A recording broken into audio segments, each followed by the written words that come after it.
কখনো কখনো আমরা খুব ব্যথিত হয়ে পড়ি। আমরা নিজেদের পরিবারের জন্য এত কিছু করি আর তারা আমাদের দেখলেই ভয়ভীত হয়ে পড়ে, আমাদের দেখলে বিরক্ত হয়। কখনো নিজেদের সন্তানকে বিকাশের পথে অগ্রসর করার জন্য আমরা তাদের উপর একটু জোর দিই যাতে তারা পরিশ্রম করে, কিন্তু সেই সন্তান আমাদের উপর বিরক্ত হয়ে পড়ে।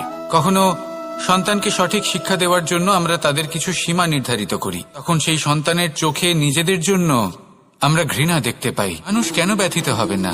দেখুন, যখন সূচের দ্বারা আপনি বস্ত্র সেলাই করেন তখন সূচের আঘাত সেই বস্তুকে সহ্য করতে হয়, কিন্তু তাতে সেই সূচ বা আপনার উদ্দেশ্যে কোনো প্রভাব পড়া উচিত নয়, কারণ আপনি তো আপনার কর্ম করছেন, তাও পূর্ণ নিষ্ঠা ভরে, এবং অবশেষে আপনার উদ্দেশ্য শুভ প্রমাণিত হবে। তাই কেউ বিরক্ত হচ্ছে বলে বা কারোর চোখে নিজের প্রতি ঘৃণা দেখার ভয় কখনো পিছিয়ে যাবেন না। কষ্ট না করে বিকাশ সম্ভব নয়। কর্ম করতে থাকুন, সবকিছু শুভ হবে।